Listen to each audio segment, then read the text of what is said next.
નમસ્કાર ખેડૂત મિત્રો, સ્વાગત છે તમારું ખેતીવાલા યુટ્યુબ ચેનલની અંદર। ખેડૂત મિત્રો, આજના વિડીયોની અંદર આપણે જે વાત કરવાના છીએ કે આપણા જમીનની અંદર જે છે, આપણા પાકના ઉત્પાદનની અંદર જે છે, આપણે જે પોષક તત્વો છે, સૂક્ષ્મ પોષક તત્વો છે, પ્રાથમિક પોષક તત્વો છે, ગૌણ પોષક તત્વો છે, જેના લીધે આપણા પાકની જો અંદર અસર હોય, એના લીધે ઉણપ હોય તો પાક ઉપર કેવી અસર થવી જોઈએ, અને ખાસ ખેડૂત મિત્રો આપણે પોષક તત્વો જે છે, સૂક્ષ્મ પોષક તત્વો જે છે, શા માટે વાપરવા જોઈએ એની આપણે વિગતે વાત કરવાના છીએ। અને એ પહેલાં જો આપ આ ચેનલમાં નવા હોય અને આવી જ ખેતીને લગતી અવનવી માહિતી મેળવવા માગતા હોય તો જરૂરથી આપણી ચેનલને સબસ્ક્રાઈબ કરવાનું ભૂલશો નહીં, અને તમારા મિત્રોને જરૂરથી શેર કરી દેજો, જેથી આ માહિતી એમને પણ ઉપયોગી થાય। તો શરૂ કરીએ ખેડૂત મિત્રો। પાકમાં આપણે જે છે તત્વની ઉણપ અને તેની પાક ઉપર અસર કેવી થતી હોય છે એની સંપૂર્ણ અને વિગતે વાત કરવાના છીએ। તો સૌપ્રથમ પ્રાથમિક પોષક તત્વો, એટલે ખેડૂત મિત્રો પ્રાથમિક પોષક તત્વો છે એની અંદર નાઇટ્રોજન, ફોસ્ફરસ અને પોટાશ આવે છે। એ પહેલાં જે આપણે વાત કરીએ નાઇટ્રોજનની જે છે, એના લીધે જે છે ઉણપ હોય તો આપણા પાકની અંદર કેવી નિશાનીઓ બતાય એની જો વાત કરીએ તો છોડના જૂના પાન પીળા પડે છે, તેમજ નવા પાન લીલા દેખાય છે। સ્પષ્ટ રીતે ધીમી તથા કંઠિત વૃદ્ધિ થતી હોય છે। જો ઉણપ વધારે હોય તો ફૂલ બેસતા નથી અને ઉત્પાદનમાં મોટા પાયે નુકસાન થાય છે। છોડનો અપૂરતો વિકાસ તેમજ પ્રોટીનના પ્રમાણમાં ઘટાડો થાય છે। ત્યારબાદ ફોસ્ફરસની ઉણપના લીધે તેની પાક ઉપર કેવી અસર થાય છે? પાન ઘેરા લીલા રંગના અને નાના રહે છે અને ધીરે ધીરે જાંબલી રંગના થાય છે। મૂળ અતિશય નાના રહે છે અને છાલ જાડી થતી હોય છે। પાક મોડો પાકે છે અને બીજ તથા ફળનો વિકાસ ઓછો થાય છે। પાક નીચો રહે છે અને વિકાસ બરોબર થતો નથી ખેડૂત મિત્રો। ત્યારબાદ પોટાશ છે, એની અંદર જો પાકની અંદર ઉણપ હોય તો એની અસરો કેવી હોય તો એની અંદર થડ નબળું રહે છે, જેથી છોડ સહેલાઈથી ઢળી પડે છે। બીજ અને ફળો ચીમળાયેલા થઈ જાય છે। છોડની વૃદ્ધિ મંદ અને કુંઠિત થઈ જાય છે।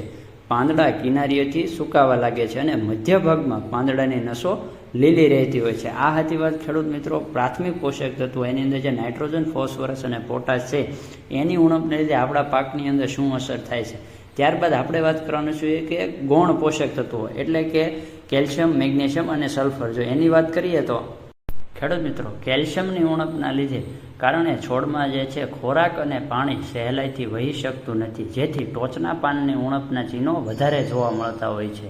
ફૂલ અને કળી ખરી જતી હોય છે। ફળ કાળું પડીને સડી જાય છે। ફળનું જે ડીટીયું હોય છે એ કમજોર બનીને ફળ ખરી જતા હોય છે કેલ્શિયમની ઉણપના લીધે। મૂળની વૃદ્ધિ અટકી જાય છે અને મૂળની ટોચ પર પણ અસર કરતી હોય છે। એ ઉપરાંત કેલ્શિયમને લીધે ખેડૂત મિત્રો આપણે મગફળી કરતા ખેડૂતોને જે છે દાણા જે છે પૂરતા ભરાતા નથી, એના લીધે પણ કેલ્શિયમ જવાબદાર રહેતું હોય છે।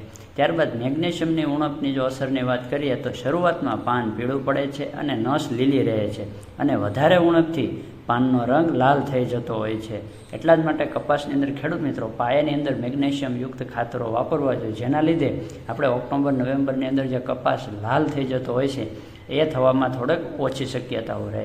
નાઇટ્રોજન યુક્ત ખાતર વધારે આપવાથી મેગ્નેશિયમની ઉણપ જોવા મળે છે। ખેડૂત મિત્રો નાઇટ્રોજન વધુ પ્રમાણમાં તમે જો જમીનમાં આપો તો જે મેગ્નેશિયમની છે એ અલભ્યતા થતી હોય છે, એટલા માટે માપસરનું નાઇટ્રોજન યુક્ત ખાતર આપવું જોઈએ। મેગ્નેશિયમની ઉણપ સૌથી પહેલાં જે છે નીચેના પાનમાં જોવા મળે છે। પાન, ડીટીયું, ડોકું અને ડાળી જે છે એ કમજોર બનતા હોય છે। ત્યારબાદ સલ્ફરની જો વાત કરીએ ખેડૂત મિત્રો તો છોડનું જે છે નવું પાન હોય એ પીળું પડી ઉપરના ભાગે વળીને વાટકા જેવું થઈ જતું હોય છે। છોડનો વિકાસ રૂંધાઈ જાય છે, થડ પાતળું રહેતું હોય છે। સલ્ફરની વધારે ઉણપથી આખો છોડ પીળો પડી જતો હોય છે। ઘણીવાર જે છે ફળો પૂરતા પ્રમાણમાં પાકતા પણ નથી હોતા, અને ધાન્ય પાકોમાં દાણાની પરિપક્વતા મોડી આવે છે। એ ઉપરાંત સલ્ફર જે છે ખેડૂત મિત્રો તેલીબિયાના જે પાકો હોય એની અંદર જે છે તેલની ટકાવારી વધારવા માટે એક મહત્વનો ફાળો ભજવતું હોય છે। આ ખેડૂત મિત્ર ગૌણ પોષક તત્વો હતો। ત્યારબાદ મુખ્ય જે છે સૂક્ષ્મ પોષક તત્વોની અંદર જો વાત કરીએ તો ઝીંક, લોહ, બોરોન, મેંગેનીઝ, તાંબુ અને મોલિબ્ડેનમ જે છે એ સૂક્ષ્મ પોષક તત્વોની અંદર આવતું હોય છે। એની ઉણપના જો ચિહ્નો કે જેની છે જે પાક ઉપર અસર કેવી થતી હોય છે એની વાત કરીએ તો ઝીંકની સૌપ્રથમ વાત કરીએ તો નવા પાન નાના અને ઝુમખામાં આવે છે, અને ઉપરની દિશામાં વળીને વાટકી આકારના જાડા અને બરછડ થઈ જતા હોય છે। નસની વચ્ચેનો ભાગ સફેદ થાય છે। પીળું અને સફેદ પાન જે છે એને સુકાઈ જતું હોય છે। બે કાંતરી વચ્ચેનું અંતર ઘટે છે અને છોડની ઊંચાઈ ઓછી રહે છે. બે કાંતરી એટલે જે બે ગાંઠ વચ્ચેનું જે અંતર હોય છે એની અંદર ઘટાડો થાય છે અને છોડની ઊંચાઈ જે છે ઠીંગણો આપણો છોડ રહેતો હોય છે. ઝીંકની ઉણપ હોય ત્યારે દાણા બરાબર ભરાતા નથી ખેડૂત મિત્રો. ત્યારબાદ લોહ છે એની ઉણપના લીધે આપણા પાક ઉપર કેવી અસર થતી હોય છે તો કૂણા પાન પીળા પડે છે, નસ લીલી રહે છે. લોહની વધારે ખામી હોય તો બધા જ પાન પીળા પડે છે અને સફેદ થઈ જતા હોય છે અને છોડનો વિકાસ રૂંધાઈ જતો હોય છે. ત્યારબાદ ખેડૂત મિત્રો બોરોન જે પોષક તત્વો છે એની ઉણપના લીધે આપણા પાકની અંદર કેવી અસર થતી હોય છે તો બોરોનની ઉણપ જે સર્વપ્રથમ જે છે નાની ઉગતી કળી અને તેની આજુબાજુના જે પાન ઉપર જે છે એ ખાસ ખેડૂત મિત્રો જોવા મળતું હોય છે. બોરોનની વધારે ખામીથી ફળ અને શાકભાજી જે ફાટી જવાનો પ્રશ્ન આવતો હોય જેમ કે દાડમ છે, અન્ય બધા જ પાકોની અંદર જે છે જો આપણું ફળ જે છે ફાટી જતું હોય તો એની અંદર બોરોનની અસર જે છે ખામી વર્તાતી હોય છે. પરાગનયનની ક્રિયામાં ઘટાડો થાય છે જેથી આપણે જે ફૂલ અને ફળ જે છે એ ખરી જતા હોઈએ છીએ. પાનની ટોચ અને ધારું જે હોય છે આપણા જે પાનની ધારું એ બળવા લાગે છે અને છોડનો વિકાસ એકંદરે જે છે રૂંધાતો જોવા મળે છે. ત્યારબાદ મેંગેનીઝની ખામીના કારણે મુખ્ય તેમજ જે આંતરશિરા વિન્યાસ છે અને નસો વચ્ચેનો ભાગ છે એ આછો પીળો પડતો હોય છે. ખેડૂત મિત્રો જે આંતરશિરા જે હોય છે વચ્ચેની જે નસો હોય છે એની વચ્ચેનો જે ભાગ હોય છે જે આપણે જે હરિદ્ર કણોનો બનેલો હોય એ આછો પીળો રહી જાય છે. મૂળના વિકાસ ઉપર ખરાબ અસર થાય છે. ફૂલની સંખ્યા ઓછી આવે છે, છોડનો વિકાસ રૂંધાઈ જાય છે. મુખ્ય તેમજ નાની નસ જે છે એ ઘાટા લીલા રંગની ખેડૂત મિત્રો દેખાતી હોય છે.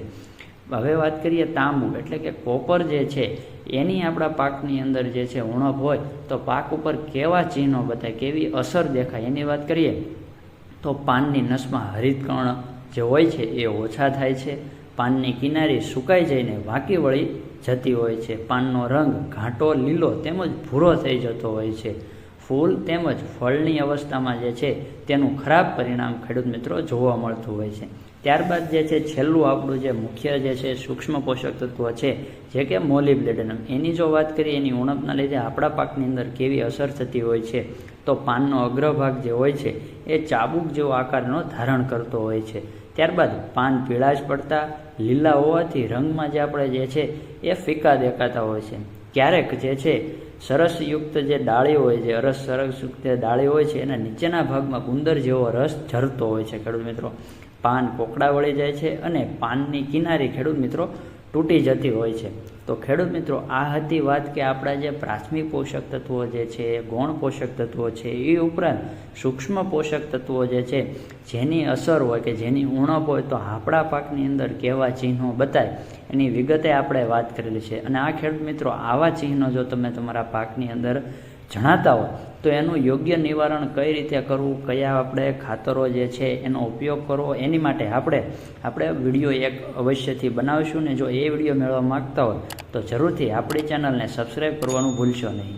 વિડીયોની અંદર આપણે જે પોષક તત્વોની ખામી હોય તો એની અંદર કયા આપણે જે છંટકાવ કરવો કે આપણા પાયાની અંદર ખાતરો નાખવા એનો સંપૂર્ણ અને વિગતે આપણે વિડીયો બનાવીશું.